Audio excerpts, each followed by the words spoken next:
looking for something. A new way, a new understanding, a connection, some comfort. You've got questions, and Light on Living puts the spotlight on all the answers so you can shine.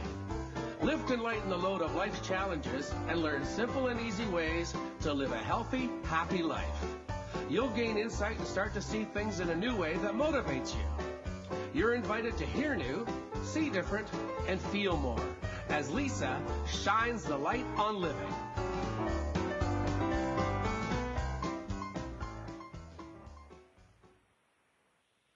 Well, hello, everyone. Welcome to Light on Living as we continue the month of September. This is the month of September, and it is Support September, Support Month.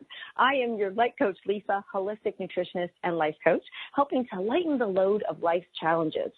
And just before we get in, now I have a surprise. I've got a whole bunch of surprises for this show, but this is a really new one for me. I'm really happy to say that Light on Living has a new sponsor. And so I want to let everybody know who that sponsor is, and then we'll dive right into the show. But, you know, this is what it's all about. Digital marketing can be very frustrating. Goodness, do I ever know that one? Well, Daryl Stern makes it positive and simple. He really does. Become the influencer you're always meant to be and get Stern. Join the Stern Marketing Academy at sternmarketingacademy.com. And Daryl is actually the voice of Scooter Computer on ABC Schoolhouse Rock, and for 30 years has been teaching entrepreneurs how you are a gift to the world, and the world needs your gifts.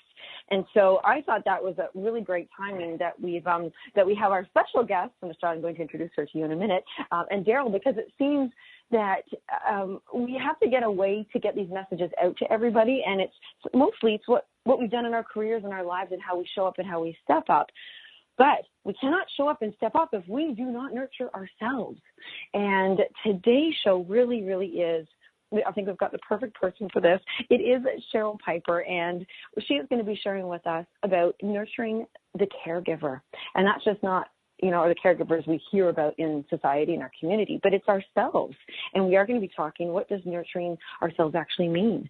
And the importance of strengthening our commitment. And I have to just share this little story. I, for the first time, have experienced sciatica. And let me tell you, you get forced into nurturing yourself when you have sciatica because you can't do anything other than constant stretching and poses and correcting. So I'm really excited to talk to Cheryl about this. But Cheryl Piper, with numerous, and I mean numerous certifications and just training behind her, she really, really is, I want to say this, a master at relationship coaching. And that's business, it's personal, and it's even with ourselves. But I also have to share that she is a certified heart math coach. That speaks volumes to me, because what we choose to educate ourselves in and learn and what we're attracted to, and that one for sure, oh my gosh, I can't wait to talk to her. So welcome, Cheryl, to the show. I'm so happy to have you here. No, thank you so much, Lisa. I am so excited to be here, and I'm looking forward to our time together. Thank you so much. Thank you. And like I said here, this truly is coming at a time for me, because when I think anybody thinks of self-nurturing, self-love, we just finished a month of self-love, they think, I don't have the time, or I don't deserve it, or no, I want to give. But our bodies can force us into a time of self-nurturing. But I want to ask you this right off the bat.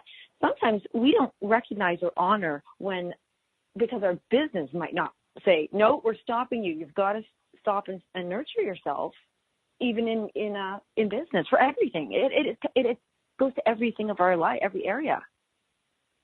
Absolutely. And, I was sitting here thinking, as you were telling your story about experiencing that sciatica challenge. Yes. I'm thinking to myself, this is what happens. This is what can happen to us. If we're not taking that time and we're working on that commitment of self-care, all of a sudden our body says, hey, guess what? You're going to do it. And believe me, I've been there just as you're saying, the same thing.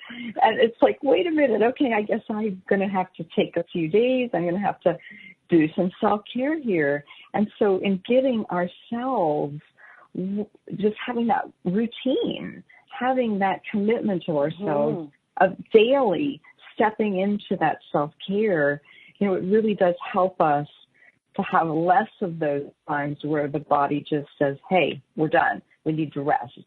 Yeah, because it's not very fair of us to go to such extremes. And that is a great word you just said, routine. Because I know I had to set my alarm every 30 minutes to, even though I was in pain, I had to remind myself every 30 minutes to get up. No, you got to get up and do these stretches. Why is it we ignore the routine that was so needed? Like, why do we do that? Well, I would have to say it's probably, you know, how we're raised and you know, we're just go-getters and we want to get out there and do. And we really think that we have enough. And I guess I want to start in saying this, is that it's coming to that understanding that we need to fill our cups first to overflowing. Because if we fill our cups with that self-care and that self-love and that kindness and compassion and all of those things that we want to give to the world, we need to first give those things to ourselves, which fills our cup to overflowing. And then there's plenty for us to give to the world because we're not depleting ourselves. We have plenty. And I want to talk more about that, but I'd like to start there. Yeah, that's. And coming from a place of depletion, what kind of quality is our giving, really? Exactly, because when we start from, let's say we start from 1, and then we keep giving and giving and giving, we're going into the minus, into the negative. I always talk to people like, let's say it's like you're a bank and it costs 100 points to operate your system per day and do everything that you need to do. Oh, and if what you're doing is constantly going into debt and depleting, you know, then you have to start borrowing, which, you know, you're going to start going into your cellular system. You're going to start going into your own energy. Because you got to get the energy from somewhere to keep doing what you're doing. Whereas if you replenish your 100 points before you begin your day, then each day you have that and you're not depleting. You're filling yourself to overflowing and you have plenty to give rather than feel like, because I ask people this, you know, do you feel tired, just exhausted? Mm-hmm. Do you feel like other people are feeding on your energy, like you're having trouble staying focused and on task? These type of things are telling you that you are having your energy depleted and you need to take some time for some self-care, self-love, and self-compassion. Oh, I love the word compassion. Oh, it just even has a good vibration to it. And that's a really neat, first of all, I really value that you use the word points versus dollars. That's really interesting because you talk about a bank account and sometimes there's such a, you know, vibration to like that we always need more. We need more money. We need more this, more that. But points is a kind of a neat thing. So if we can imagine starting off the day, we want to wake up with 200 points if we only need 100 that day. You know? Exactly.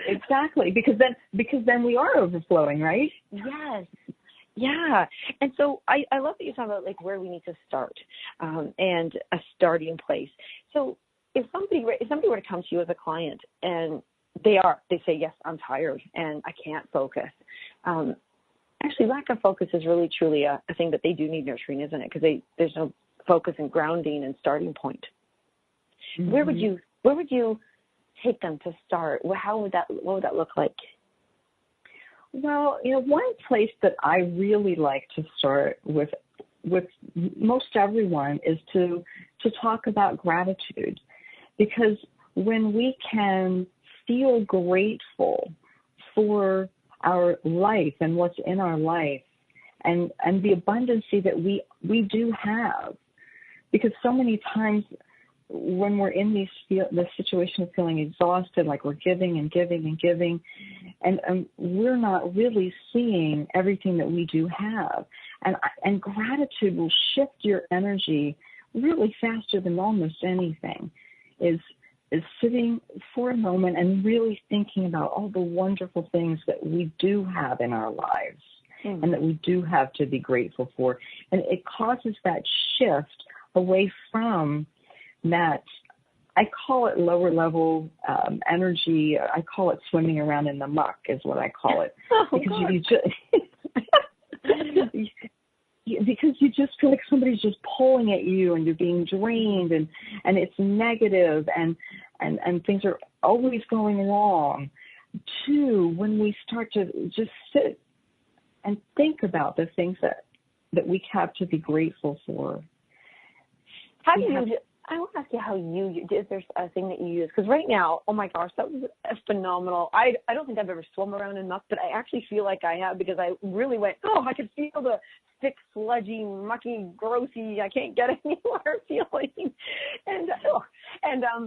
So if I were to be in that muck and in that of my life, and I go, gosh, should I just sit down and look around my life and see if I'm grateful for something? Like, how would you help someone get there?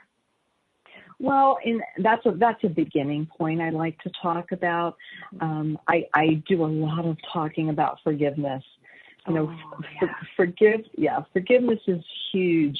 Forgiveness of oneself, forgiveness of whatever you've perceived that has happened to you, those type of things, and stepping into that space and letting go of those things that we're just dragging around with us. When I can talk to people and they'll be telling me about a situation and I'll think it just happened. And believe me, I think fresh wounds need, time. You know what I mean? They need that counsel, people being able to talk that out, get that energy out when something just happened. That's very important. But when I'm talking with someone and then I find out what they're telling me happened 10 years ago or happened 5 years ago, and they're still so mad about it, and they're so upset about it, and they're telling the story and giving the story so much life. Like you can feel like it just happened to them. And in their mind, it is just happening to them because the mind doesn't know any difference between is something happening right now, something happening 10 years ago. Because if you are reliving it every moment of every day, then you really are reliving it as though it just happened. And your body is under that stress as though this challenge just happened. And so it's stepping into that forgiveness and learning to let go of those things that we're carrying around with us that no longer serve us. Oh, I love that line. Actually, it's one of my favorite lines, that no longer serve us. I have a huge question for you, and I'm excited to ask you now because you brought this up. Okay. And there's no right or wrong. This is, opinion and what have you seen, but there are so many. I even myself go back and forth. Do we, let's say tapping or therapy and coaching, some say it's really important to go into the details of the pain story or of the hurt in order to let it go. And I really struggle because I don't like to be uncomfortable. So I'm like, no, stop it. We're done. We're not talking about, don't stay there too long. What is your opinion about that? Because if it's no longer serving us, I have a really, my best friend actually, her house burnt down, and you feel that for a while. You're going to talk about that for a while, but how much longer after? Because you're right. 5, 6, 7 years later, it could feel when you tell the story, you're right there again. But is it important to feel the story again, or let it? Well, one thing.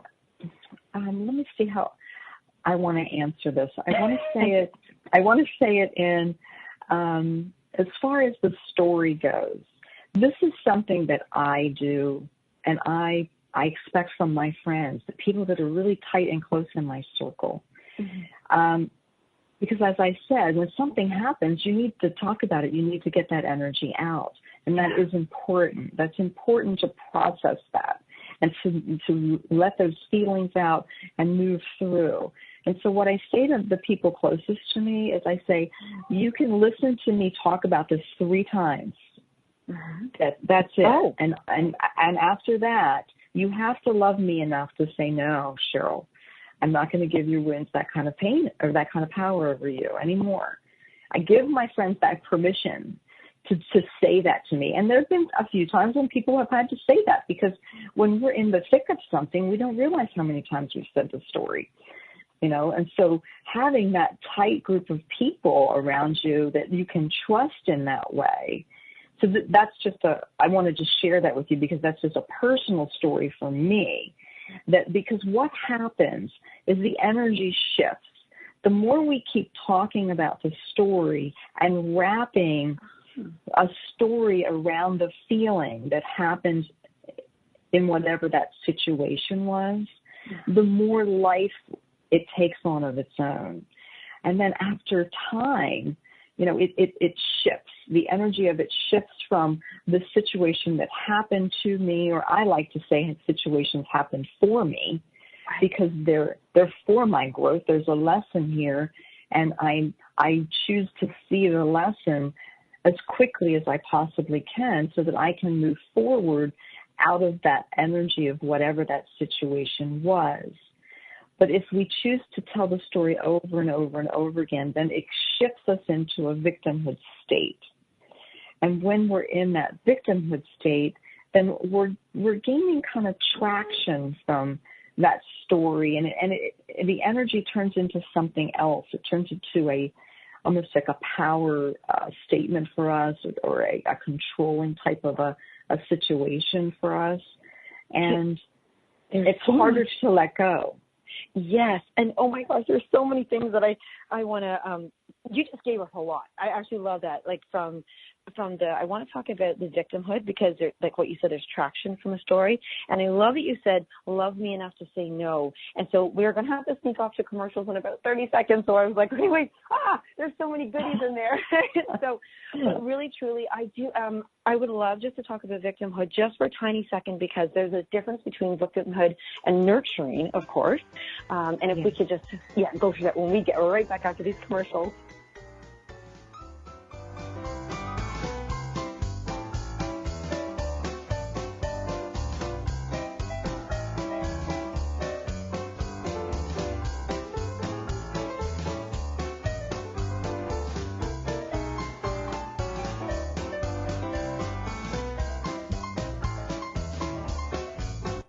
The best of the holistic, spiritual, and conscious world. Om Times Radio. IOM FM. Humanity Healing International is a small nonprofit with a big dream. Since 2007, HHI has been working tirelessly to bring help to communities with little or no hope. Our projects are not broad mandates, nor are they overnight solutions, but they bring the reassurance that no one is alone and that someone cares. To learn more, please visit humanityhealing.org. Humanity Healing is where your heart is. My name is Victor Furman. Some call me the Voice. I've always been fascinated with human nature, spirituality, science, and the crossroads at which they meet. Join me Wednesdays at 8 p.m. Eastern on Om Times Radio, and we'll explore these topics and so much more on Destination Unlimited.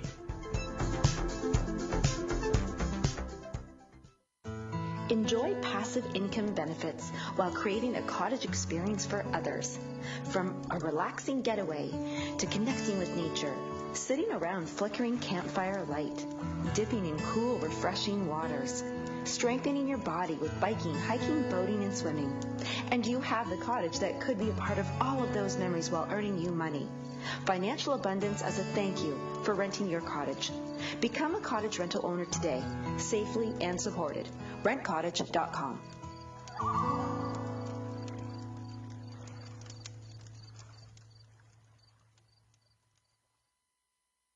Welcome back to the Cat Show. Up next, we have Nico.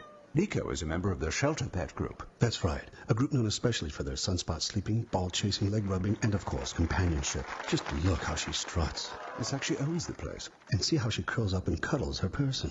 The pitch on her purring is simply perfect. Nice one. Fantastic cat. But really the best way to know an amazing shelter pet like Nico is to meet one. Visit theshelterpetproject.org today. Adopt. Brought to you by Maddie's Fund, the Humane Society of the United States, and the Ad Council.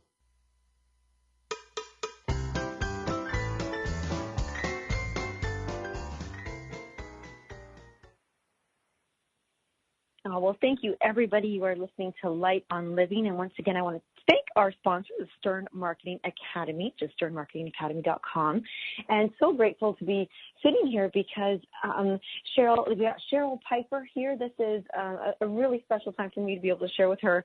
And it's been months. We spoke months ago, and we've been looking forward to doing the show. And I think it's nurturing the caregiver is so important that we from everything from boundaries that we have to set, that others need to set, to, I often think about this, victimhood and nurturing. And why I want to jump back into this part, Cheryl, is because sometimes when people are living their lives and they think that they are that victim and they finally do get help, but they're getting help.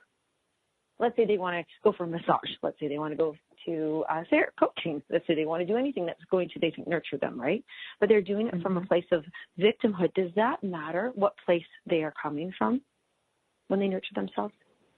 Well, that's a great question, Lisa. I'm so glad you asked that, because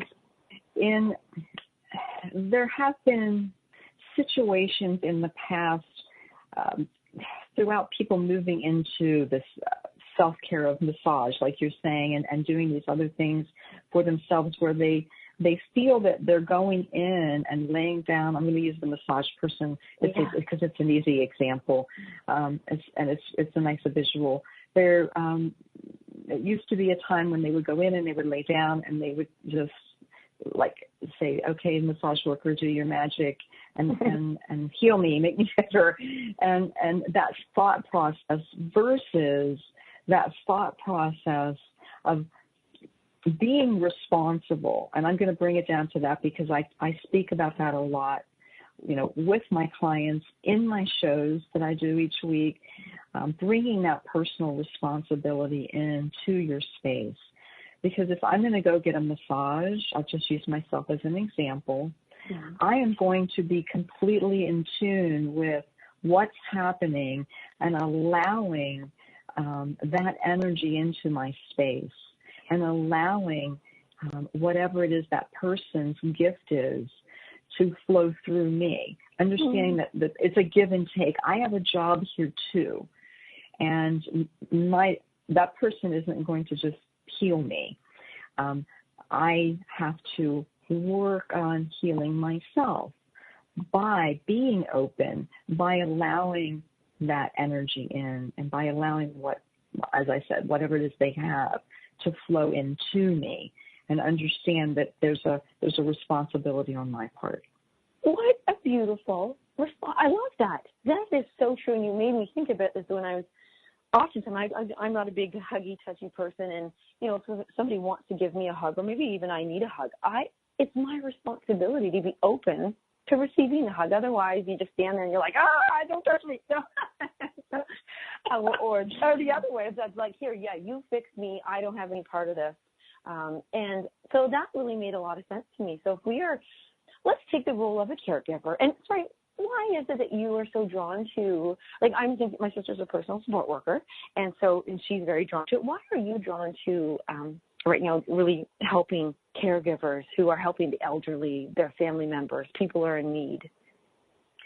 Yes, I do have a class that I'm going to be actually doing in the Buffalo area next month, and it's wrapped around that. It's wrapped around self-care, and one of those classes is about the caregiver. Oh, and I did read your post, and hi, Bev, your sister Bev. So that was so sweet that you dedicated the show to her, and Bev and everybody out there that are caregivers. Thank you so much for everything that you do, because it is so important as to you bringing your light to the world. And, that's part of it.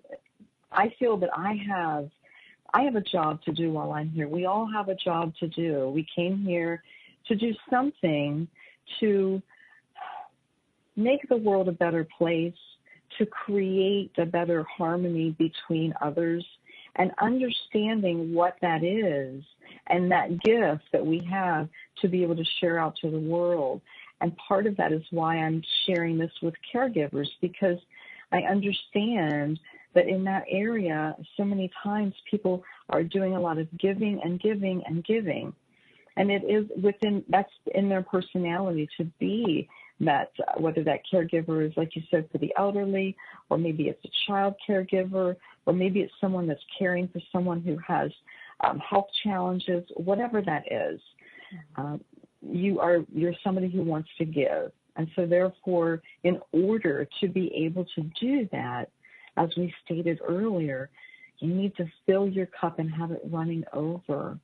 Otherwise, that energy, you feel it. And I'm sure those people out there that are in those situations feel those questions that I asked earlier. Are you feeling tired? Are you feeling exhausted? Are you feeling like people are just kind of feeding on your energy and pulling on your being? Ooh, and I'm so glad you said that right there, because this is where the boundaries comes up. If somebody is feeding off your energy and you ourselves, we feel like we're being pulled upon, is that up to us to set those boundaries then? And how do we do that? And what does that even look like?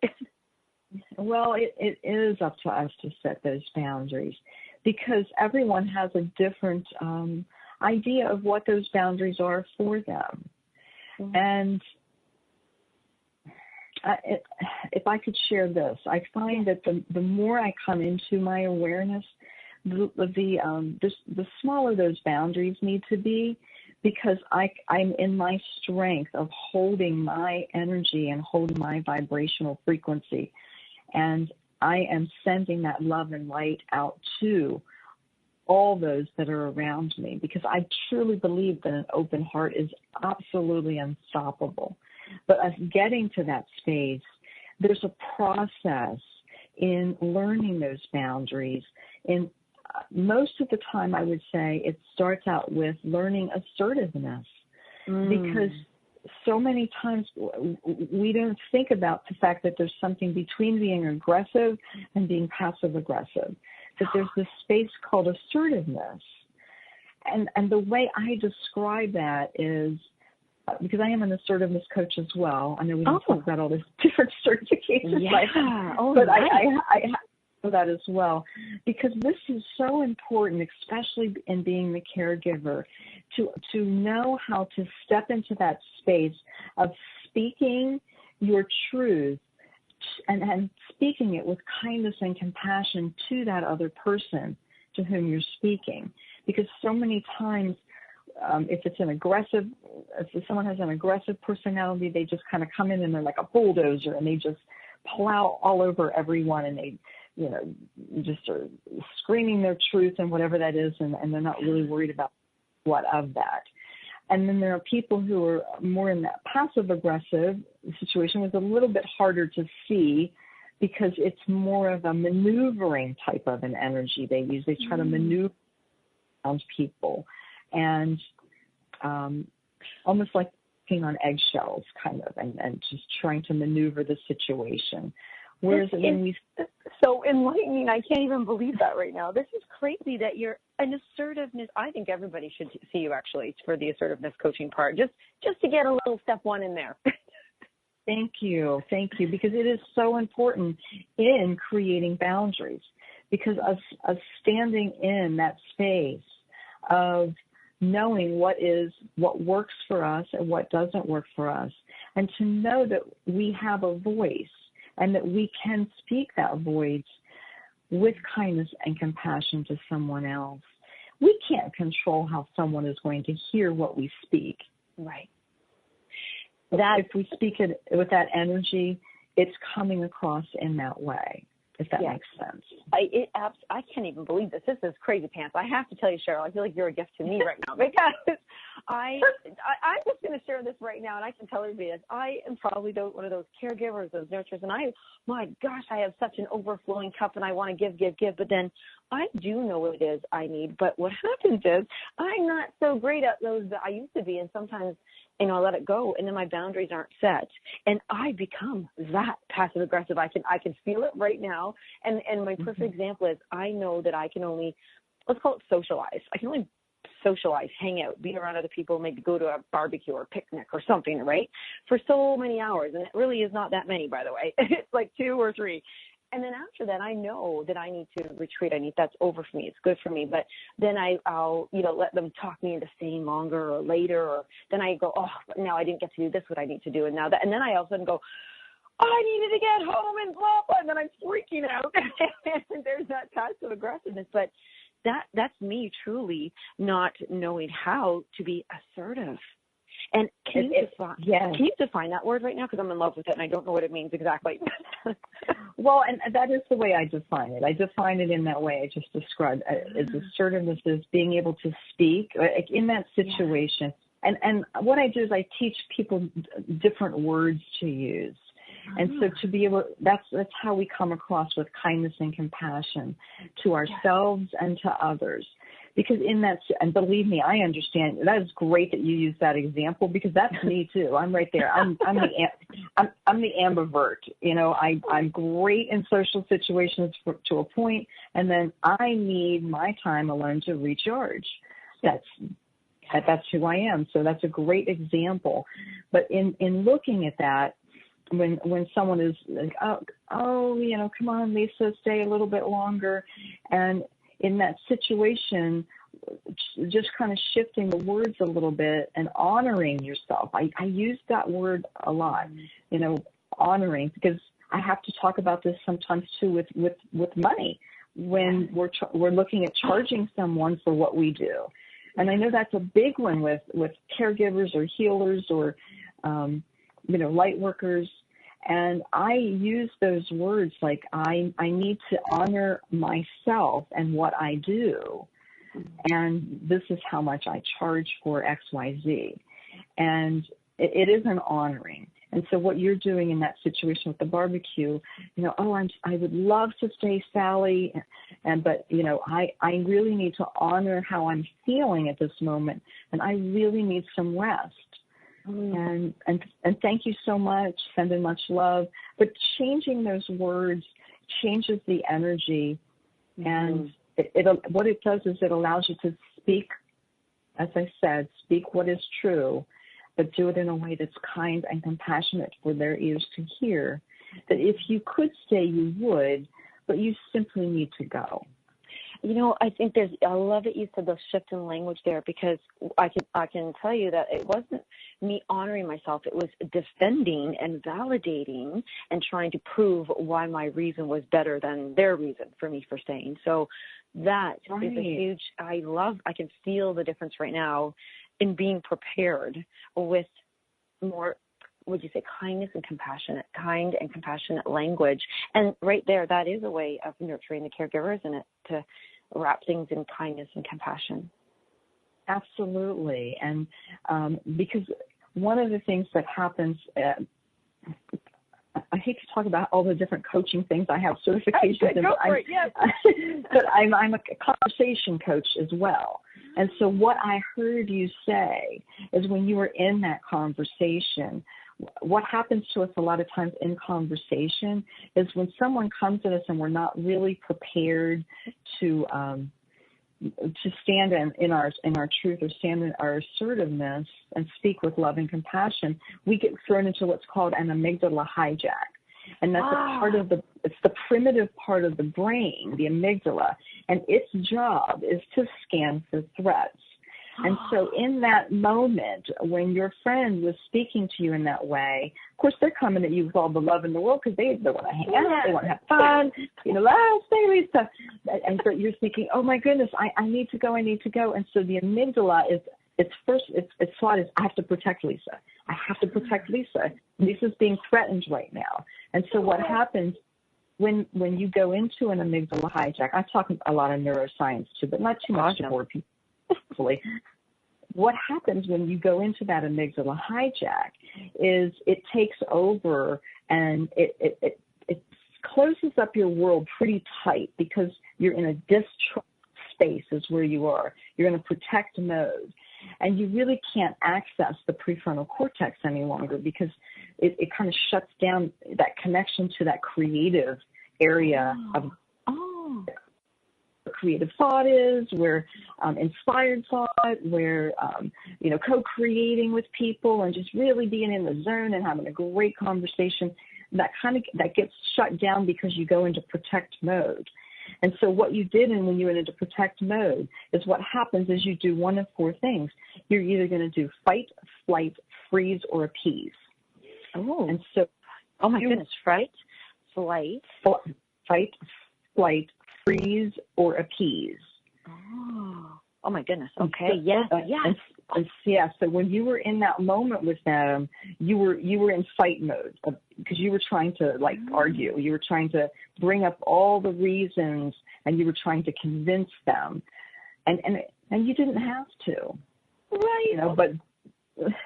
But the amygdala was it had taken over because it was trying to protect you. It was like, I got to get Lisa out of here. Lisa needs to rest. And so let's do whatever we need to do to maneuver this situation. And because so many times when we're in that situation where we go to an amygdala hijack, we'll think later. Later we'll be like, well, I should have said this. And why didn't I say that? That would have been okay. But of course you can think about that later because you're not in that state anymore. Does that make sense? Absolutely. This is so valuable. I hope that everybody is in their lives right now thinking or relating or going, oh yeah, that situation. And and of course I am kind of thinking of my sister in the giving and how something she's ready to go give a client fully. But then, she's got someone in her life that sends her a text and all of a sudden she goes into, amygdala hijack. And then now she's going to feel even more drained when she's trying to do her gift, when she goes to do what she needs to do because she's got all this going on. But when we are in about 30 seconds again, we're going to hit commercial, final commercial, and then when we come back, because right now, oh my gosh, now I get really wishing we did, Sarah, all your certifications because I can see how valuable they are. Conversation coach, assertiveness coach. You've got the heart math, which of course is the vibration.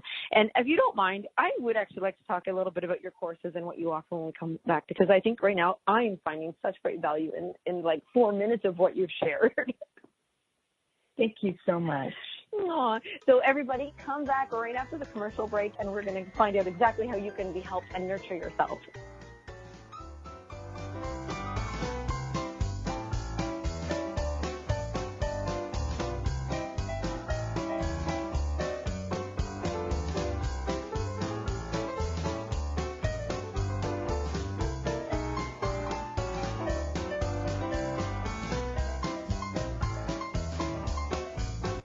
The best of holistic, spiritual, and conscious world. Om Times Radio. IOM FM. Ascending Hearts is no ordinary dating site, but a spiritual dating site with a purpose, to link you with your soulmate. We engineer the serendipity so you can trust that you will attune with someone that has the same matching vibration as you. Ascending Hearts, the conscious dating site for the spiritually aware. Try Ascending Hearts for free. AscendingHearts.com. Grab a cup of tea or a glass of wine and tune in for Inspired Conversations with publisher Linda Joy on Tuesdays at 2 p.m. Eastern. Linda creates sacred space for leading female luminaries, empowering authors, heart-centered female entrepreneurs, coaches, and healers. A soulful venue where guests openly share the fears and obstacles they've overcome, wisdom and lessons learned, and the personal journey that led them to the transformational work they do in the world. Inspired Conversations to empower you on your path to authentic, soulful living.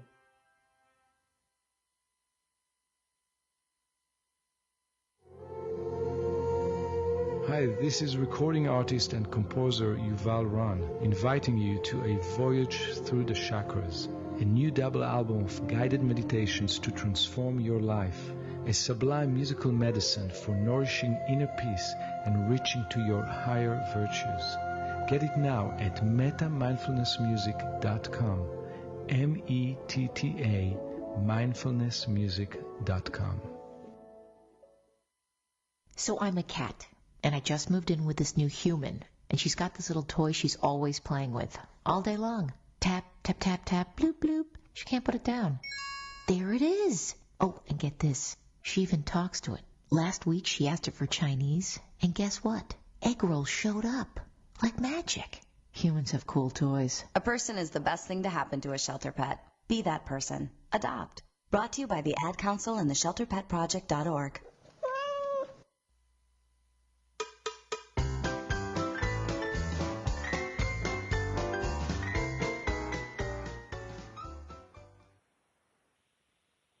Thanks, everybody, for joining us here on Light on Living. And I think the best way to start with lighting, the low of life's challenges is definitely with loving and caring for yourself. We have Cheryl Piper here, and please go and check out her page. And she's got two of them, so I want to make sure that we go to the right one. I tagged her properly now on Facebook. And Cheryl, you know what?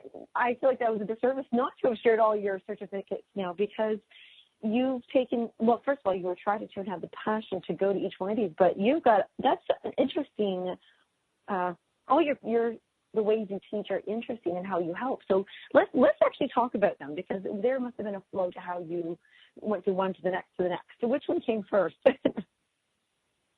Well, actually, my degree in metaphysics came first, metaphysical science. I mean, that's what came first when I really started my path in this direction.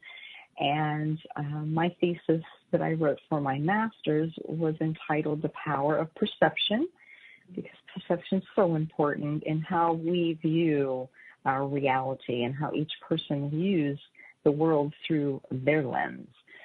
And I moved into, I think I did assertiveness, then I did heart math,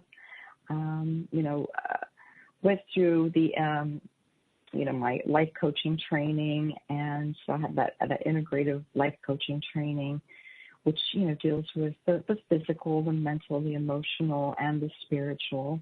I tend to fall a little more on the spiritual, emotional side of that, with what I do. And, then, moving into the conversation, because they all kind of flow together.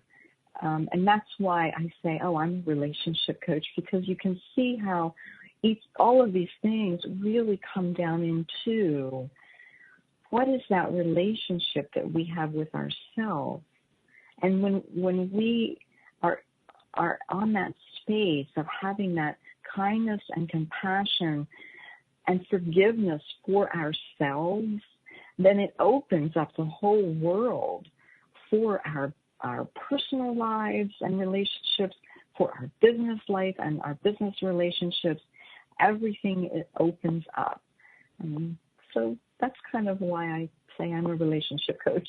And I love that word of all. I'm a holistic nutritionist, and my main thing is understanding the relationship you have with food. And it's so funny, Cheryl. This is the first, I don't think I've ever used this word so much, but the word tender and tenderness has been so important to me lately. And I don't know if you're getting a vibration from that word or not. I am. It's like a word hug. I don't know. But it just offers this, and I noticed that as soon as I recognize that I've been hard on myself or giving too much or all those not so great feeling places, I just stop for the moment and take a breath and offer myself some tenderness, and it does softens my heart, softens everything. I don't know this at all. So in heart math or in just your learning teachings, do we really harden our hearts, and can we truly soften our hearts to receive and give a different vibration? Oh, that's a beautiful question, Lisa. And yes, I had made a statement a little bit earlier where an open heart is unstoppable. And when I say that, I feel the love, that vibration coming out of my heart energy zone. But there are things that can close the heart, fear, grief, heartbreak, anger. These type of things can close down that heart energy. And so when I spoke earlier about swimming down around in the muck, those are the lower level energies that I'm talking about. When we're trapped in fear, when we're trapped in anger, when we're trapped in despair, when we're in this guilt, all of that type of energy, it really closes down our heart area. and other areas of our energy system as well. But when we can step into, I love that you use the word tenderness, and be kind to ourselves and have compassion for whatever the situation is. Because you know what it reminds me of? It just came right off the top of my head. It reminds me of the Fourth Agreement in the movie, in the book, The Four Agreements by Don Miguel Ruiz. And that fourth agreement is always do your best. Mm-hmm. And I love the way he describes that, because he describes it as, your best is going to change from moment to moment depending on, are you healthy? Are you sick? What's going on in that moment. But if in any circumstance you're always doing your best, then you're going to avoid self-judgment. You're going to avoid self-abuse. You're going to avoid regret. You're going to avoid those things by understanding that in each moment, I'm doing my best. Oh, that is very tender. Oh.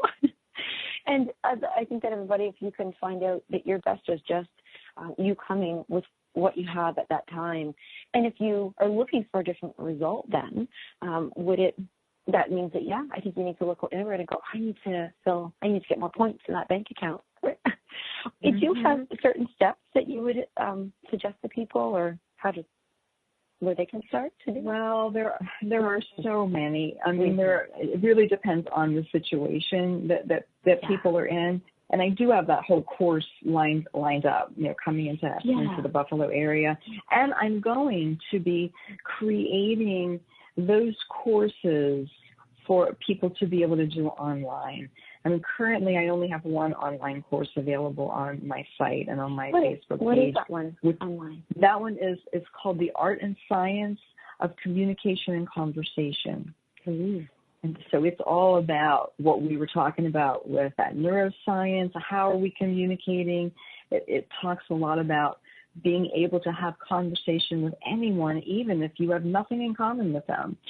And it's how you show up. Right. That is so true. And we kind of are all the same. We have all different details and experiences and goals or dreams, but kind of we really do. We think we don't have anything in common, but we really, truly do. And it is the way we show up. It is the way we show up. I mean, are we showing up to be right and to try to prove a point and show everybody how right we are? Which that's the ego. We know that. That's the ego being in charge. And we all know what road that's going to take us down, because I didn't speak much about the ego, which is a little strange for me, because I usually talk about the ego a lot. Because the ego, it just wants to. It will always find problems for us. Because it just loves to keep us busy, down in problems and situations, and anything it can do to keep us from stepping into all of these things we've been discussing today, Lisa. Mm-hmm. Because it's a troublemaker. When we step into really understanding who we really are, and all of these gifts that we're talking about are already in us, just ready to come out and be discovered. That's the ego gets a little kind of shaken up, because it understands that when we step into that space, it's kind of it's not going to be in charge anymore of creating problems and having us run away and try to fix those problems. And I often say too that the ego doesn't want anything; it simply wants to want. Period. Oh, that's interesting. Ooh. So we can't really that's so neat if we realize it's like perpetuating.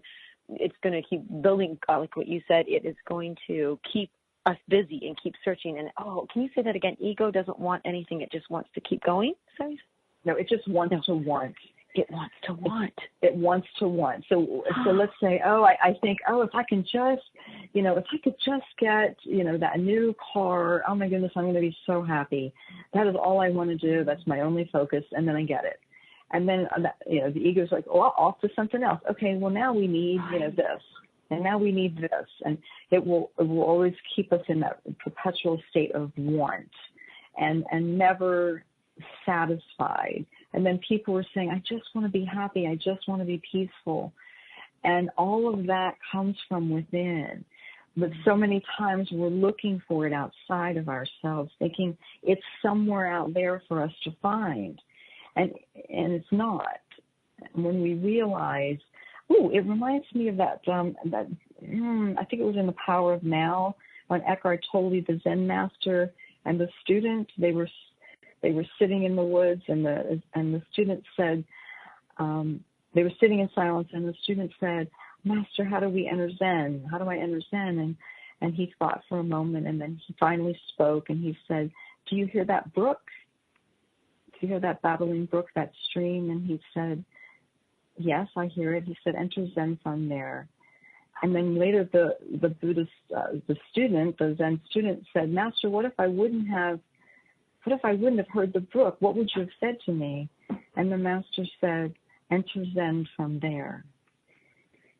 It's still the same. It's from within. And until we realize that we need to look within and remove these layers of the ego that are creating problems for us and challenges for us and making us maybe feel like a victim. We talked about that a little bit earlier. All of those things, then we start to lighten that load and we start to feel the peace. We start to feel the love. We start to feel the compassion. And that's a process. And this is a journey. And I like to say that as well, is we're on our journey, but everyone's on their journey.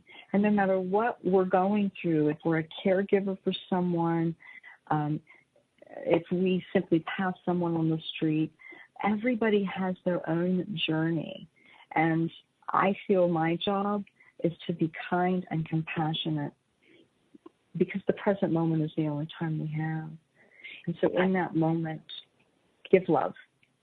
I love that you actually really highlighted and acknowledged that when we recognize, I know that when I recognize that everybody else has their own journey and it's just as important to them as it was to me to know that my life got so easy. I was like, oh, look, I don't have to do that for them. They have their own. And right. Because I'm going to lose you in just a minute because actually Cheryl has her own show that she's going to be starting in just a few moments. But if you would, please just give us a few details that you could about the upcoming workshop that you have in Buffalo. Oh, well, there are a few. So we can do that where we can find about them. Santosha Holistic Center. I'm going to be there on Friday, October the 19th. Be Healthy Institute, Wednesday, October 17th, and Her Sanctuary, Saturday, October the 20th. Wow, those are beautiful names for all those places, too. So, everybody, we're going to have to let Cheryl go so she can be prepared. Actually, if they want to continue on with you right now in like 5 minutes, where can they go to catch your show? My show is every Monday, Wednesday, and Friday at 1 o'clock Eastern Time on Facebook. I do a Facebook Live. I live stream.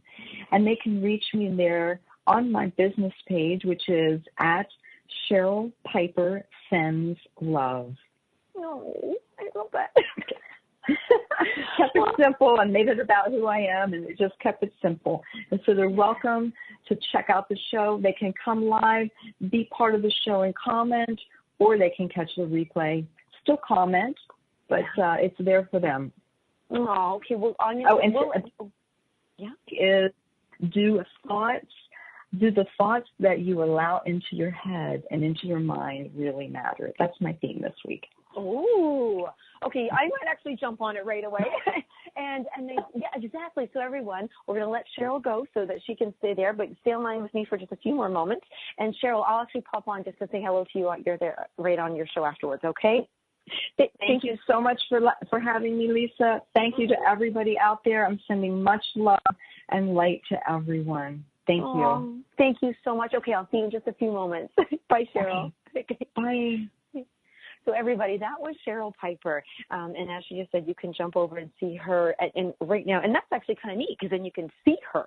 And she's just lovely to look at. She really radiates this kind of tenderness that we're talking about in love. And I really think it's because when Cheryl, when we all really honor, and she used that word earlier, when we honor ourselves and what it is that our souls, get through that ego layer, and we go into the the heart space and say, what is it you need? And I want to just close off in this final minute to share with everybody. These shows I absolutely do to share with all of you because the journey that we go on, I'm telling you, these shows have made me my best self. And every guest has such a gift, and that's what we kind of talked about with Stern Marketing Academy, actually. There are people who do, when a person recognizes that they themselves have gifts, it is so easy to spot and receive the love of other people's gifts.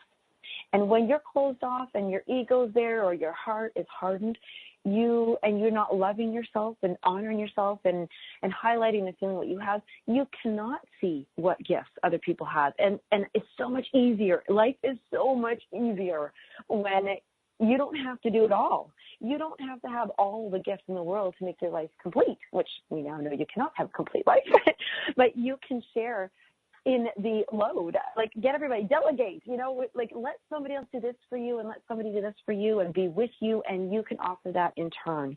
So as I always hate saying goodbye, but we are just going to continue on this, all of our each individual journeys.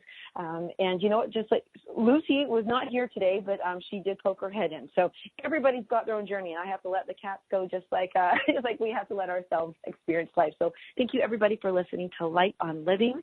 I was your host, and I'm your host, Lisa Berry, and we had Cheryl Piper on with us today. Please join her there. We'll talk to you guys soon. Bye.